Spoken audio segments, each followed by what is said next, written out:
Aleluya. Aleluya. Te adoramos, Señor Jesús, en esta mañana. Tú eres santo, Señor, y eres bueno, el mismo ayer, hoy y siempre, por los siglos de los siglos, Jesús. Eres Señor y Dios nuestro, el gran yo soy. Continuamos celebrando, Señor, ese día glorioso de tu resurrección, Señor mi Dios. Eres santo, Dios, porque lo has hecho y pagaste ese precio alto en la cruz para darnos la salvación, Señor. Gracias, Señor, te damos en esta mañana. Gracias te damos, Señor, porque no hay manera ni forma de cómo agradecer ese acto de amor que tuviste en la cruz. Pero triunfaste victorioso, Señor Jesús. Triunfaste para darnos ahora, Señor, una nueva vida y un nuevo cambio en tu presencia, Señor, para comprarnos con tu sangre preciosa, para llenarnos de ti, mi Dios, para gozarnos, oh Dios, y adorarte como lo hacemos en este día. Gracias, Señor, porque eres bueno y el mismo ayer y por los siglos de los siglos. Toma control ahora de esta palabra en esta mañana, Señor. Bendice a nuestros hermanos aquí presentes, Señor, y trae para ellos, oh Dios, la petición de sus corazones en este día. En Cristo Jesús, Señor y Dios nuestro. Amén. Y amén. Buenos días, hermanos, pueden sentarse.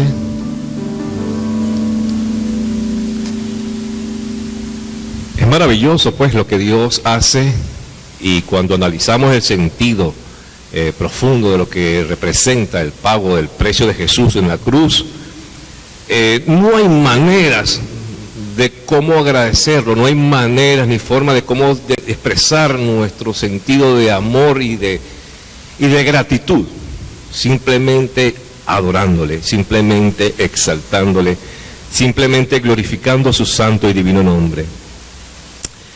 En una semana como esta, y sucedió también hace más de 2000 años, después de haber celebrado la Pascua, así como la celebramos la semana pasada, hubo una serie de acontecimientos en la siguiente semana, para continuar un poco enlazado de lo que el pastor predicó la pasada semana, y hubo algunos alborotos en la ciudad de Jerusalén, por la resurrección del Maestro, por la resurrección del Mesías.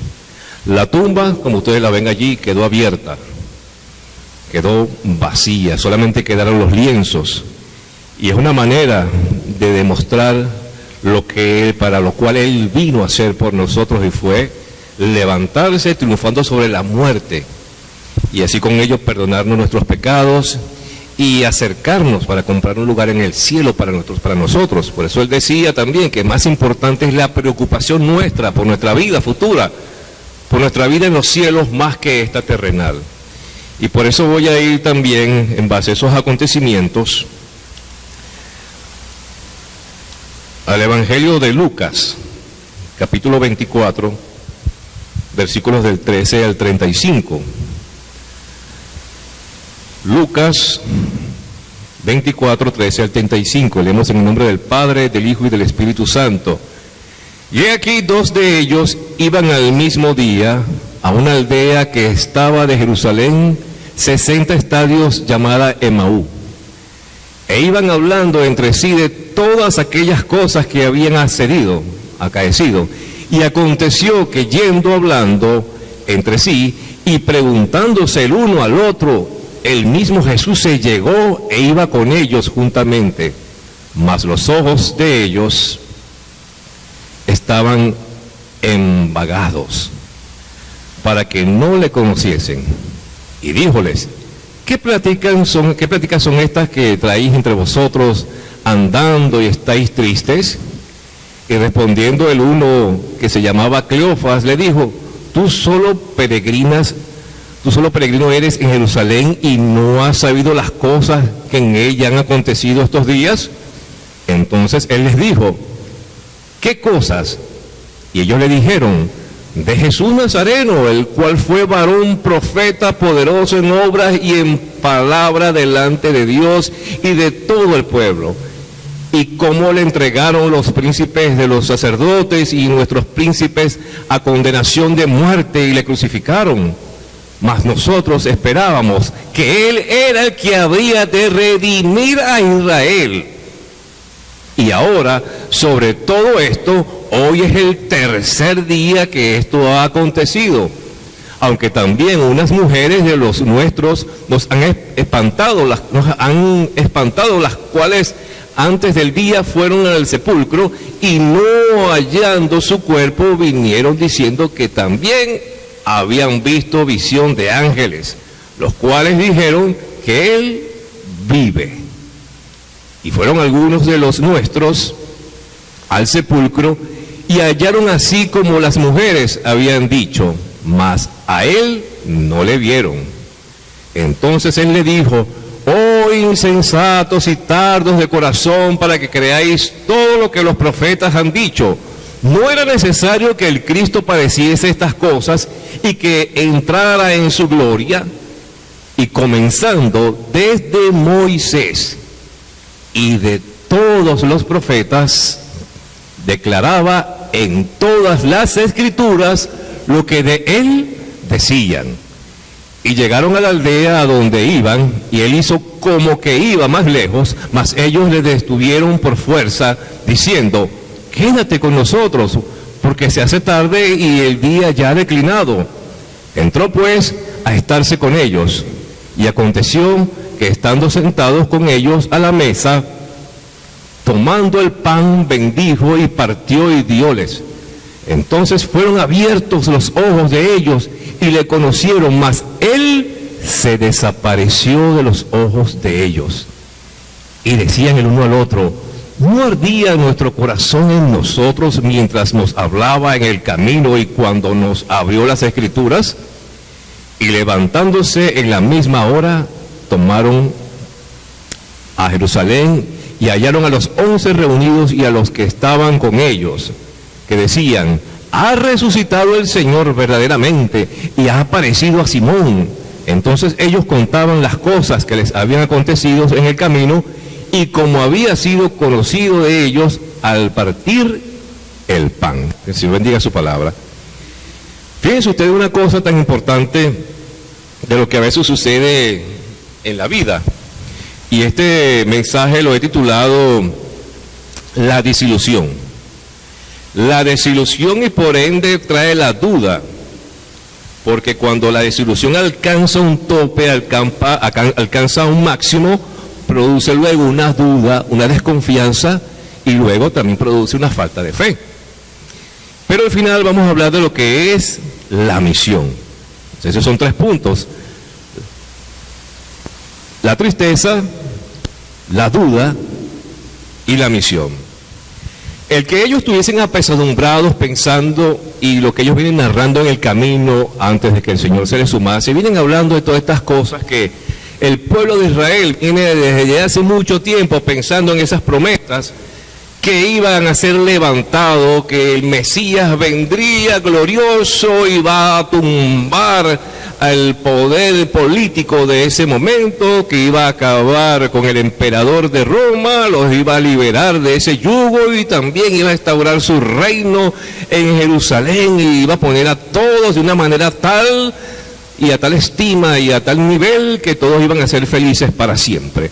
Es lo que ellos humanamente pensaban, es lo que ellos estaban relacionando y esperaban, no solamente ellos, sino que lo que ellos habían entendido por profecía durante muchos años.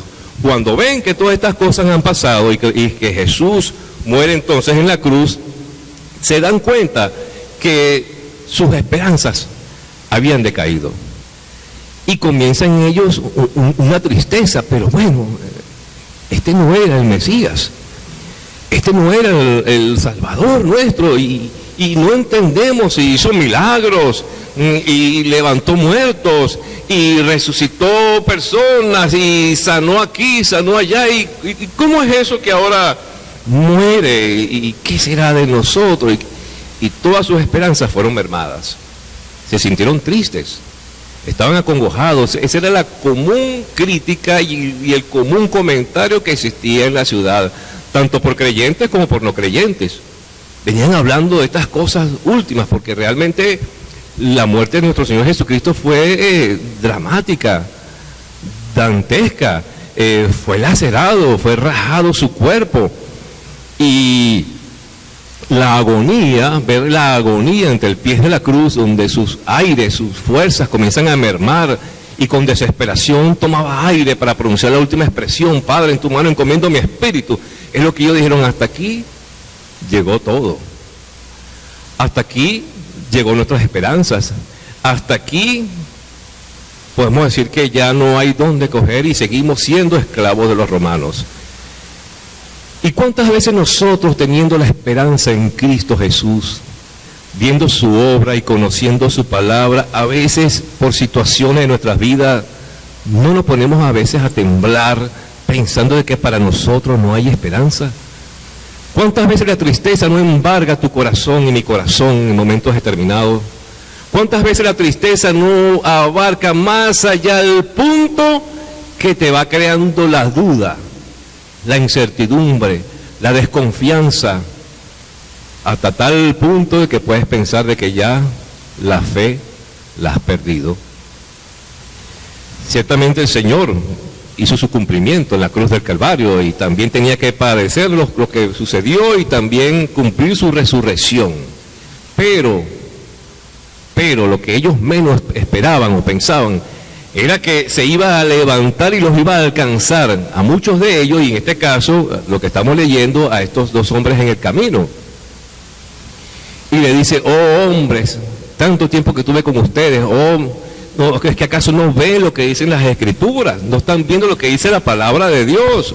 Y comenzó desde la ley, desde Moisés, la ley, todo lo que habla la ley allá en Éxodo, Levítico, Deuteronomio, Números, todo lo que la ley establecía, la ley de Moisés, lo que significaba el templo, lo que significaba el lugar santo, el lugar santísimo. Él está refiriendo lo que está en él y lo que se refiere en las Sagradas Escrituras, lo que se refiere al Antiguo Testamento, el Pentateuco.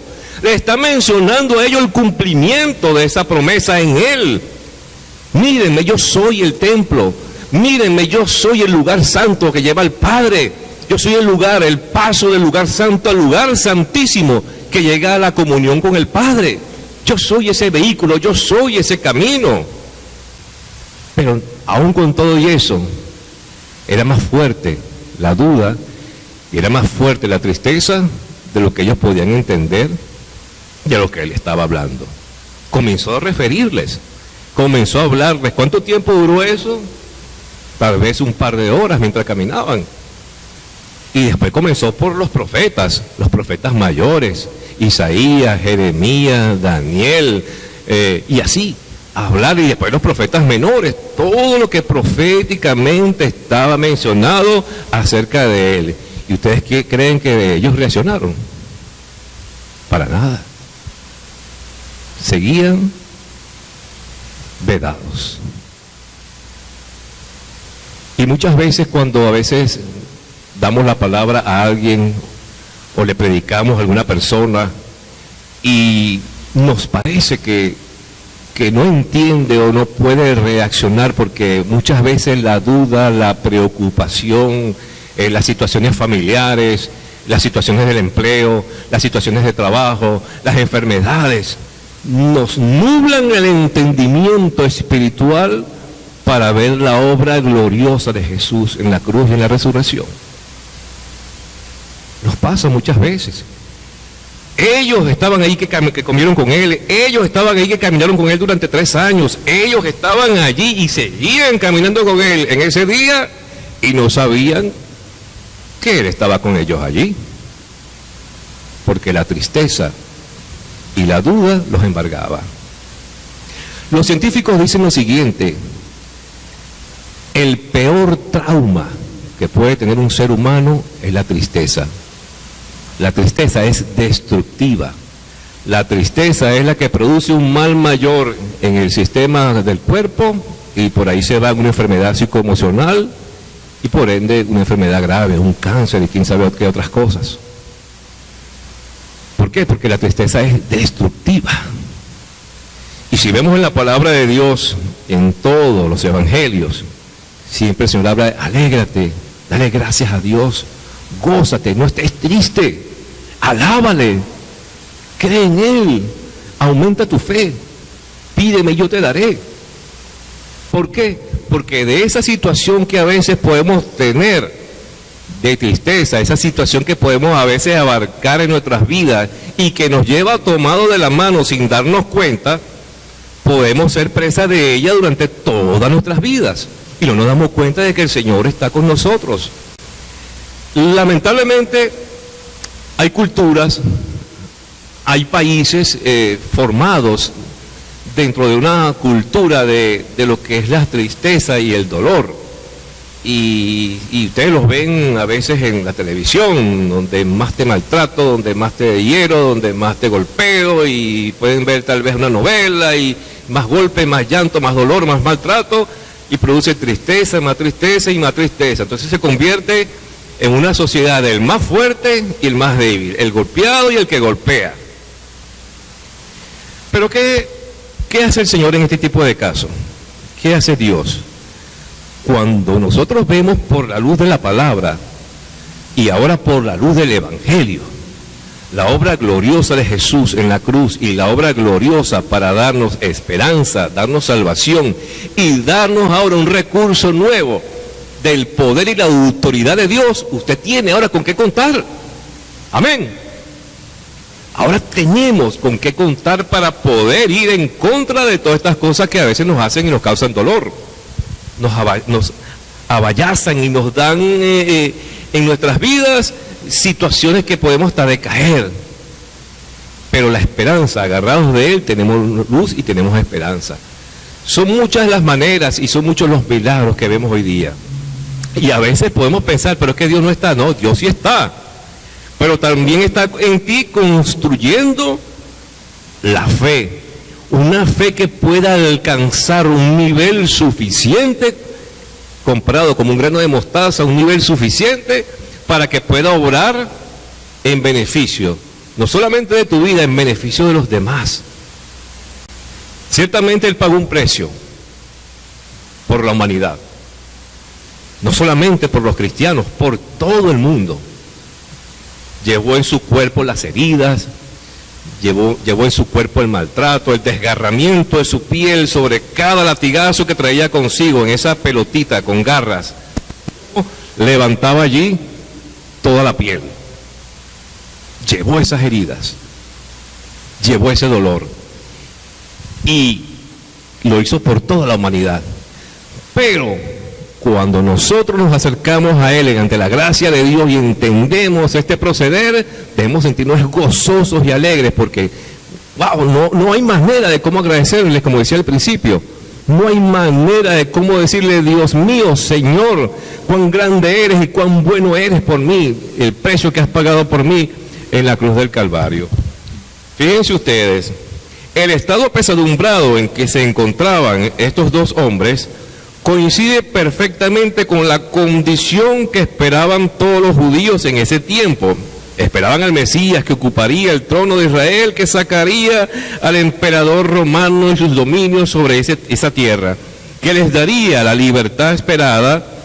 Al verlo morir de la forma espantosa que experimentó Jesús, ellos sintieron minadas sus esperanzas de renuevo y buenos propósitos humanos para Israel.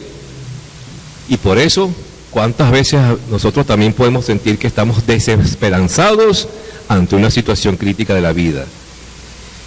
Ellos también le contaron a Jesús de las muertes que fueron bien tempranos y hallados en el cuerpo, esas mujeres que y llegaron a ese lugar y le decían a Jesús, mira, fueron estas mujeres que son del grupo nuestro y tampoco lo vieron. ¿Dónde se metió? Ni por aquí les pasaba a ellos que había una resurrección. Y Él les dijo, yo me levantaré. Ellos no entendían, no se acordaban. Y ellas dijeron, se lo llevaron, se lo robaron, e inclusive le preguntan al ángel, mira, ¿dónde estás? ¿Fuiste tú que te lo llevaste? Tú eres el que está guardando aquí el jardín. ¿Ustedes se lo llevaron a dónde? Ellas tampoco recordaban.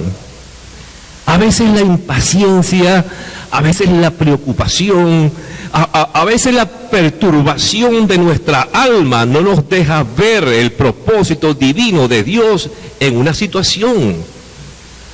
Y si recordamos entre tantas experiencias del Señor Jesucristo en la Biblia, aquel momento en la barca, ¿recuerdan? Cuando Él descansaba y aquellas olas levantaban y tumbaban y movían la barca, y ellos desesperanzados y pegando gritos y todos turbados, y le dicen al Señor, pero bueno, maestro, tú estás durmiendo y nosotros aquí que nos morimos. Y Él despierta, pero bueno, ¿qué hace ustedes? No estoy yo con ustedes. ¿Acaso ustedes no tienen el poder que yo les he dado? ¿Acaso yo no estoy presente? Pues amigo y hermano, el Señor está presente en tu vida. El Señor está siempre contigo, en todo tiempo, en todo lugar, en todo negocio, en toda casa, en todo trabajo, en todo sitio. El Señor, si tú le crees, está contigo. No te va a abandonar, no te va a dejar. Él permanece allí todo el tiempo porque tú eres de Él, tú eres su responsabilidad, tú le perteneces a Él. Entonces no tienes nada que temer. Agárrate de Él en medio de cualquier circunstancia. En medio de la pena y del dolor, en vez de pegar gritos, ¡ay! No, Señor, debo meditar y pensar. Debo reflexionar en ello y agarrarme del pie de la cruz, agarrarme de Él. Señor, tú vives.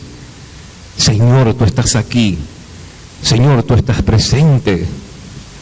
Y no olvidemos, hermanos, que cuando Él asciende y dice, para yo poder estar con ustedes, ya que físicamente no puedo estar con todos los creyentes, yo tengo que subir al Padre, pero mi espíritu estará con ustedes todos los días.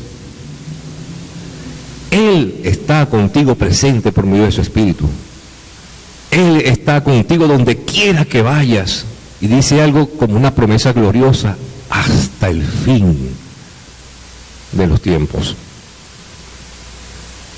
El Espíritu Santo permanece contigo, permanece conmigo. Y si aún con todo y eso la situación como yo la vea no se mueve a mi favor, solamente Dios sabe la razón y el por qué la está permitiendo. Debe tener calma, debe tener paciencia, debemos tener tranquilidad, debemos tener confianza. Debemos tener, bueno, Señor, aunque no me gusta esta decisión, pero gloria a tu nombre, Señor, es lo que tú estás haciendo y es lo que tú has permitido. Porque a veces el yo nuestro se monta por encima de cualquier cosa, el yo nuestro es bravo. El yo nuestro, mire, quiere mandar inclusive, y si fuese posible nosotros corregir la Biblia y poner lo que nosotros queremos, lo pudiésemos hacer, lo hubiésemos hecho. Pero no es así. La palabra está escrita. El Señor marcó todo en su palabra, para entonces decirnos que sobre sus propósitos, por encima de los nuestros, están sus propósitos.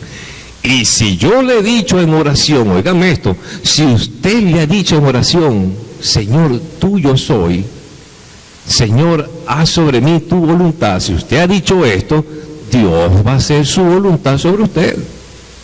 Y como tú eres de Él, Él va a hacer primero lo que Él quiere sobre ti, más que lo que tú quieras. Porque tú le perteneces.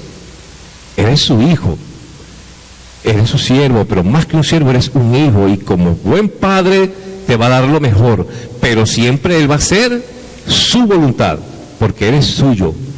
Comprado eres por la sangre de Jesús, comprado eres por la gracia del Señor. Entonces ya no es nuestra apetencia, ya no es nuestra voluntad, ya no es nuestro querer y hacer. Entonces, ¿por qué tengo que estar triste? ¿Por qué tengo que estar triste con estas cosas de este mundo? ¿Cuánto puede durar? 60, 70, los que somos más viejitos, ¿cuánto? 30, 40 años. ¿Cuánto? ¿Cuánto? Pablo hablaba muchas veces y decía que ya era hora de tomar el alimento sólido y de no comportarnos como niños. Y lo habla muy elegantemente y muy elocuentemente allí en el libro de Filipenses, y nos dice, en el segundo de los Corintios, nos dice Ya no tomando la leche como niños, sino tomando ahora el alimento sólido, la palabra. La palabra. Y la prueba, hermano y amigo, que usted puede estar pasando es una manera de solidificar su condición espiritual. Pruebas duras, no se cree de que porque ahora soy cristiano, chévere, a bailar y a gozarnos porque soy salvo, gloria a Dios, hay que hacerlo. Gozarlo y disfrutarlo y porque ahora somos salvos. Pero cuando vengan las cosas duras, cuando vengan las situaciones turbias, cuando venga realmente esa situación que nos va a perturbar, es una manera de hacernos crecer, una manera de hacernos elevar a una postura y una posición de un hijo de Dios. ¿Y qué puede suceder en medio de ello? Muchas cosas. Y una de ellas que puede suceder es que ahora yo puedo entender que mis prioridades no son las que ahora son. Ahora puedo entender que mis prioridades son respecto a la gloria y a lo que a Dios le agrada en mi vida. Si mi aspiración era otra y lo que quería hacer ha sido modificado, cambiado por encima de mi renuencia y de mi rebeldía y de mi obstinación, ahora Dios está trabajando en ello y colocando lo que Él quiere agregar y hacer, porque a Él le plació. Le plació. Hay gente que Dios le permite una enfermedad y por esa enfermedad va a vivir todo el resto de su vida porque Dios le plació, porque mientras tenga esa situación de salud, ahí estará agarrado del pie de la cruz. Solamente Dios lo sabe. Pero hay gente que le sucede eso. Hay otros que lo levanta y lo sana y los hace, pues, nuevos. Y viven toda su vida agradecidos. Así como la mujer adúltera, alabando y glorificando a Dios porque le hizo Dios una sanidad perfecta. Y ahora con más brío y con más energía y con una manera más especial de darle las gracias a Dios y honrarle y servirle por la sanidad que le hizo. Y simplemente hay veces que Dios no contesta, sino que con el transcurso del tiempo comienza a obrar en base a tu petición. ¿Por qué? ¿Por qué razón? Porque te está haciendo crecer. Nos está haciendo elevar cada vez más a la estatura de Cristo. ¿Y sabe qué es lo que busca Dios con todo esto? Darnos el carácter de Cristo. Y si podemos analizar, una de las cualidades del carácter de Cristo es la preocupación por el prójimo. Donde más que yo mismo vale más mi prójimo. Jesús lo dijo, amar a Dios sobre todas las cosas y después amarte tú y después el prójimo. No, ¿verdad? Amar a Dios sobre todas las cosas y al prójimo, al que está mirado, al próximo que está alrededor mío. ¿De qué manera lo puedo amar? Tantas cosas que hay que hacer, tantas maneras de cómo servir, tantas formas de cómo ayudar. Y no es que la salvación sea por obras, pero una manera de nosotros agradecerle a Dios y estar agradecidos a Él y cumpliendo a perfección ese mandamiento es sirviendo el prójimo. ¿Y por qué hizo tanto énfasis en el prójimo? Vuelvo al principio. Porque Él pagó el precio por ese prójimo. Le costó su vida. Y como decía el pastor Giacomo, a nosotros no nos cuesta nada la gracia, pero a Él le costó su vida. Así dice el pastor. Y es muy cierto. Esa gracia tuvo un precio, no para nosotros, pero a Él sí. Sus heridas, su sangre, sus golpes, su martirio, el dolor, el rechazo, un momento determinado del Padre, cuando era todo pecado. Entonces,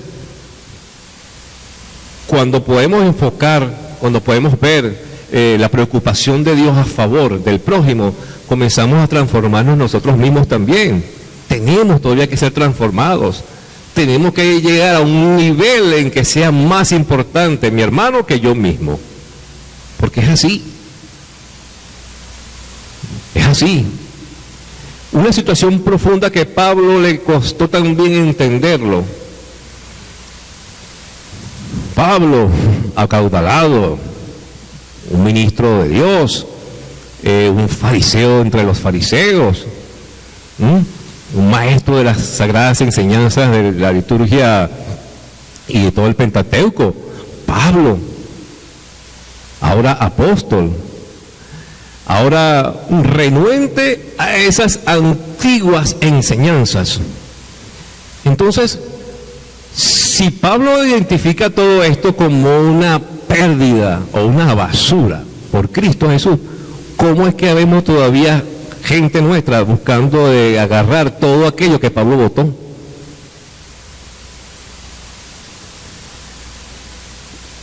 Si hacemos lo mismo que Jesús dijo, y le dijo a aquellos dos hombres, les narró de él desde Moisés hasta los profetas, y hagan ustedes la prueba un día, busquen en la Biblia desde Moisés y sus leyes, y después de los profetas, van a ver y se van a encontrar con esa maravillosa gracia de Dios que describe lo que va a ser el Mesías, el Cristo de gloria.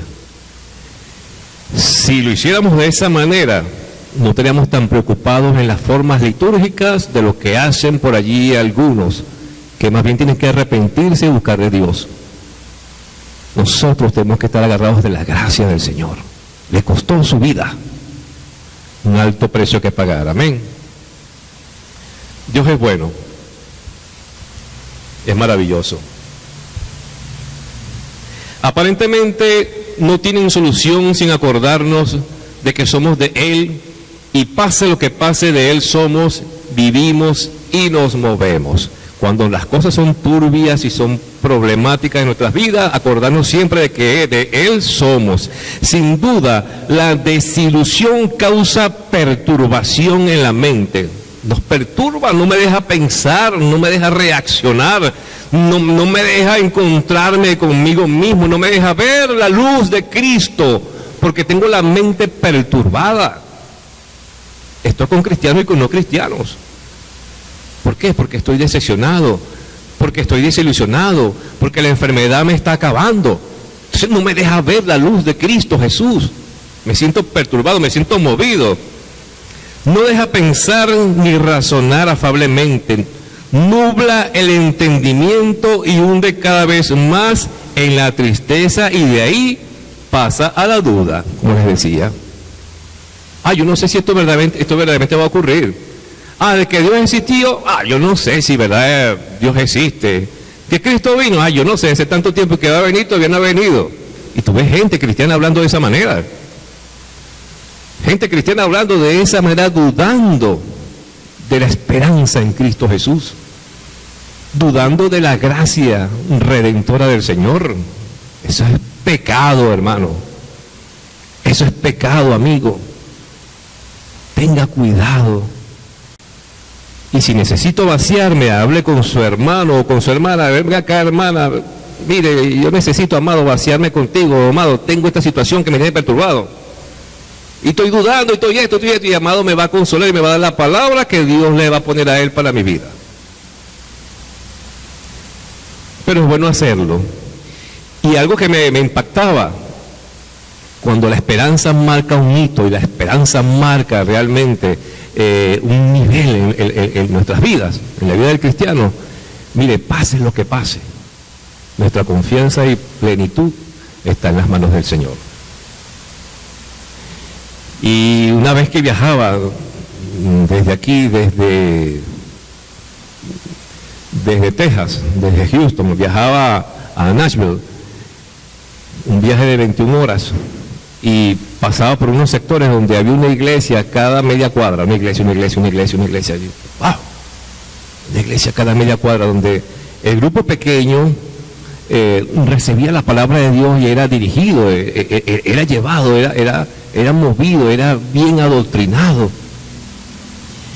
Y una oportunidad que hablé con uno de ellos me decía, cosa que solidificaba la iglesia son las pruebas y las dificultades. Y en la Segunda Guerra Mundial, aquí venía gente a esta iglesia, aún con huecos en los zapatos y un cartón. Venían mujeres con faldas, con su tremendo remiendo y glorificando a Dios. Hombres con los pantalones rotos, no como la moda actual, sino con pantalones rotos para aquel tiempo y con un buen parche puesto allí. Pero venían a servirle al Señor. Y daban gloria y daban honra a Dios. Y manifestaban su fe y su esperanza en Cristo Jesús. Es un momento especial. Una vida de entender el porqué y el propósito de Dios para ellos. Y lo entendía. Y a veces yo le digo, cuando he aconsejado a familias y a personas con hijos jóvenes, y les digo, enseña valores a tus hijos, los valores. Porque si mañana o pasado se prende una guerra mundial, ¿qué va a pasar con ese muchacho o con esa muchacha? Cuando las cosas comiencen a bajar o a ser diferente a la que he vivido, con todo lo apremiante de nuestras vidas, la gente adulta o madura, como hemos hablado muchas veces, habla de sus tremendas luchas y sufrimientos en su infancia, pero ahí están hombres y mujeres hechas y derechas, con valores, con fortaleza. Pero a veces, ¿qué le estamos enseñando a los nuestros ahora en este tiempo? Si llega a suceder algo terrible, ¿qué va a pasar si mamá no está o papá no está? ¿Se mirará de tristeza y de duda? ¿Dirá dónde está Dios en todo esto? Él está allí.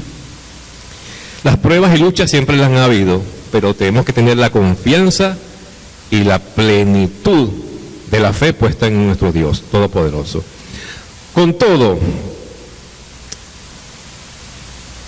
la duda produce desconocimiento, desconcierto, falta de fe, decadencia en lo verdadero, fíjense ustedes, en los valores, y cuando esta se agrava, entra en la última etapa preferida por el enemigo, el diablo, y es la incredulidad por decepción.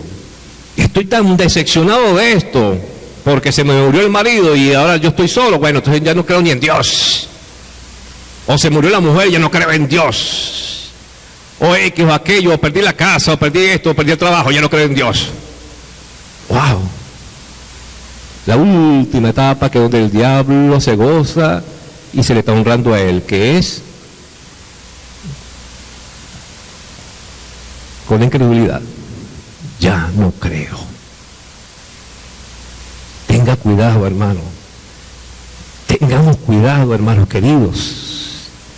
Que nada de estas cosas puedan ir a tu vida y causar más allá un daño, una situación emocional que te haga cometer errores. Es triste. Anoche veíamos una película muy interesante sobre la historia de un barco en la Segunda Guerra Mundial, en el comienzo de la Segunda Guerra Mundial. El barco sale con unos judíos huyendo de Alemania, porque la guerra ya era inminente y ya estaban siendo perseguidos. Pero cuando ellos se acercan a Cuba, porque según las reglas diplomáticas, es una historia verdadera, iban a ser recibidos en Cuba, le niegan todos los permisos. Total que ellos estaban en ese barco bailando, gozando, esperando. ¡Ay, ya somos nuevos ciudadanos aquí, ahora en Cuba! Y ponían toda la música cubana en el barco en el año 39, pero cuando llegaron allá les negaron la entrada. Y tenían visa, y tenían permisos. Solamente eran 972 pasajeros. Y solamente 2 de ellos, que eran 2 niñas, fueron las que pudieron ser evacuadas de ese barco, porque el papá, un judío que estaba allá en Cuba, se puso a llorarle al ministro por un favor que le hizo una judía que era prostituta en Cuba, y casualmente uno de sus clientes era un alto ministro de allá, de la parte política, y fue movida a misericordia para que le dieran salida a esas 2 niñas. ¿Y qué sucedió? Por el cual voy a contar este cuento, es porque ellos después que estaban en ese lugar gozando y aplaudiendo, y estamos aquí como nuevos, y voy a hacer mis negocios acá, y llevo todo aquí, y hago acá y allá, no hay entrada, iban a ser devueltos nuevamente a Alemania, y la orden era que si eran devueltos a Alemania, directamente a los calabozos, y directamente para ser sacrificados muertos. Total que muchos, estamos hablando que la mitad, unas 500 y tantas personas se suicidaron, se murieron, se lanzaron del barco. Eso fue un desastre tremendo. Y los otros que llegaron, el capitán hizo encallar el barco en un lugar cercano, a una costa cerca de Europa, para que ellos escaparan, pero con todo eso fueron tomados.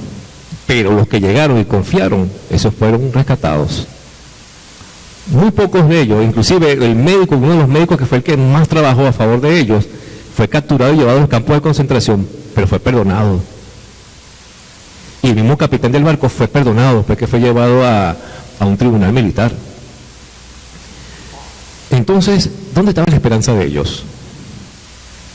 ¿Dónde estaba la esperanza de este grupo en el año 39? ¿En quién? ¿En la vida, en su tesoro? ¿En qué? Pero si hubiesen tenido su confianza, como algunos de ellos la tuvieron en Dios, porque uno de ellos decían, yo me agarro de Dios, y hasta el final, Él sabrá qué es lo que va a hacer con nosotros. Y casualmente estos fueron salvados. Total, amados hermanos, que eso es el motivo por lo cual nosotros cada día debemos estar sobrios y esperar y confiar en el Señor, porque en Él tenemos la esperanza, y sin Él realmente nada somos, y podemos ser presa de las dificultades, de nuestras dudas y de nuestra tristeza.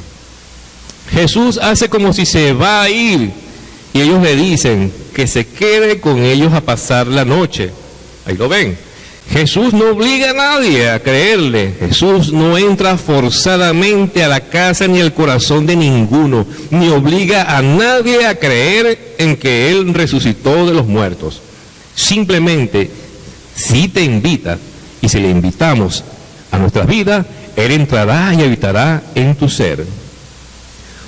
¿Cómo reconocieron a Jesús? Fíjense ustedes, ahí lo dice, os lo decía, pero cuando nosotros precisamente nos damos cuenta que Él está allí en nuestras vidas y que Él es el Señor de nuestro ser, podemos estar confiados y sobrios. Ellos le reconocieron, los que iban en el camino. ¿Cómo fue que le reconocieron? En el momento que bendijo y partió el pan, sus ojos fueron abiertos. Ah, pero si este es el Señor. El modelo de Él, el carácter de Él, bendecía los alimentos, oraba, y la forma de partir el pan. ¿Qué significa el pan en la palabra de Dios? Cristo mismo. Ellos entendieron que Él se daba a sí mismo. Ellos entendieron que estaba delante de la presencia del Mesías. Ellos estaban delante de la presencia del resucitado, del que les había dado la promesa de la esperanza de vida. Allí abrieron sus ojos. Allí se contentaron. Allí se dieron cuenta de lo que perfectamente estaba profetizado y lo que perfectamente muchas veces Él le había dicho a ellos, que iba a resucitar. Pero fíjense ustedes una cosa, Jesús no le reprocha nada. Los entiende, porque así es el Señor con nosotros. Nos entiende en nuestras dificultades, nos entiende a veces en nuestros dolores, en nuestras dudas, pero sí desea que confiemos cada vez más en Él. Sí desea que nos acerquemos a Él. Sí desea que le amemos a Él. Sí desea que confiemos en Él. Y por último, la misión. El apóstol Pablo enfatiza una analogía en 1 Corintios 15, 12 al 26. 1 Corintios 15, 12 al 26. Y dice así: y si Cristo es predicado que resucitó de los muertos, ¿cómo dicen algunos entre vosotros que no hay resurrección de muertos? Porque si no hay resurrección de muertos, Cristo tampoco resucitó. Y si Cristo no resucitó, vana es entonces nuestra predicación. Vana es también vuestra fe, la fe tuya y la fe mía. Y aún somos hallados falsos testigos de Dios, porque hemos testificado de Dios que Él haya levantado a Cristo, al cual no levantó, si en verdad los muertos no resucitan. Porque si los muertos no resucitan, tampoco Cristo resucitó. Y si Cristo no resucitó, vuestra fe es vana, aún estáis en vuestros pecados. Entonces también los que durmieron en Cristo son perdidos. Si en esta vida solamente esperamos en Cristo, los más miserables somos de todos los hombres, mas ahora Cristo ha resucitado de los muertos, primicias de los que durmieron es hecho, porque por cuanto la muerte entró por un hombre, también por un hombre la resurrección de los muertos, porque así como es Adán, todos mueren, así también en Cristo todos serán vivificados, mas cada uno en su orden, Cristo, las primicias, luego los que son de Cristo en su venida, y luego el fin, cuando entregará el reino a Dios y al Padre, cuando habrá quitado todo imperio y toda potencia y potestad, porque es menester que Él reine hasta poner a todos sus enemigos debajo de sus pies, y el postrer enemigo que será deshecho será la muerte. Ahí Pablo lo reafirma unos 20 y tantos años después de lo que había acontecido, ya en su convicción y ya en su fe y su encuentro, porque él dice, así como se le apareció el Señor a Pedro, a Juan, a unos 500 hermanos, por último, como un abortivo, como un sobrante, se me presentó a mí. Yo soy testigo de haber visto al Señor. Muchos estudiosos hablan de que fue una referencia única, pero cuando Pablo lo está afirmando es porque él lo vio, se le apareció. No fue la experiencia de la caída allá en Damasco, no, se le apareció a él. Se me apareció a mí como se le apareció a ellos. Esto es importante entenderlo. 20 y tantos años después. Y por eso es que él dice esto. Si Él no hubiese resucitado, entonces es vano todo lo que estamos haciendo. Pero como resucitó y vive, ahora nosotros también viviremos con Él. Ahora con Él nos gozaremos, ahora está presente con nosotros, ahora le honramos con nuestra vida de adoración y con nuestra vida de servicio, porque Él vive y reina en nuestras vidas. Amén. Mis amados hermanos, que el Señor les bendiga, pero quiero orar por ustedes en esta mañana. Vamos a ponernos de pie un momento y vamos a hacer una oración de fe y de fortaleza en esta mañana por ustedes. Padre de la gloria, Señor, te adoramos. Te damos las gracias, Señor, en este día, Jesús. Gracias, Señor, porque llevaste en tu cuerpo, Señor, las heridas que nosotros teníamos que haber llevado, Señor. Gracias porque te plació, Señor, darnos el reino. Gracias, Señor, porque por tu misericordia no hemos sido consumidos, oh Dios. Gracias, Señor, porque cada día estás con nosotros, oh Dios. Porque en medio del dolor, Señor, de la decepción y en medio de cualquier circunstancia, tú estás presente y nos llevas de la mano, Jesús. Dios poderoso, eres santo y eres justo. Eres el Dios de gloria, eres el Dios de amor, eres el Dios de misericordia, eres el Santo de Israel. Tú eres Señor y Dios nuestro, Padre amado. Te pido en esta hora, Señor, una porción de tu Santo Espíritu en la vida de mis hermanos en esta mañana, Señor Jesús. Que les llenes, oh Dios, de tu gracia y tu verdad, Padre amado. Que les llenes de tu poder y de tu presencia gloriosa, Señor, y alcances, Señor, con milagros y prodigios y maravillas, las vidas de aquellos, Señor, que están mirando en las redes sociales, Señor. Alcanza, Señor, con salud. Alcanza, Señor, con prodigios. Alcanza, Señor, oh Dios de la gloria, en todas las necesidades que las personas tengan, Padre amado, en este lugar, y también aquellos que nos miran a distancia, Señor Jesús. Padre, guárdales y bendice a los tuyos, Señor Jesús. Todos somos tuyos, somos tu pueblo, amado Dios, lo cual pagaste el alto precio, el precio de muerte en la cruz del Calvario, Señor. Te damos la gloria, te damos la honra, te damos la alabanza, Señor. Pongo delante de ti, ponemos en esta mañana la semana de cada uno de nuestros hermanos, Señor Jesús. Sé con ellos, prospérales, bendíceles, llénales de ti, oh Dios, en esta semana, Señor. Coloca hambre y sed de tu palabra, Señor, en la vida, en el corazón, en la mente, en los pensamientos de mis hermanos, Señor Jesucristo, en esta hora. Guarda a los pastores, Señor, oh Dios, que están en viaje, mi Dios, bendíceles, Señor, oh Dios, y tráeles en bien, y glorifícate en sus vidas, Señor, y utilízales grandemente en lo que ellos están realizando, Señor, en estos próximos días. Gracias, Señor, por su amor y misericordia en Cristo Jesús, Señor nuestro.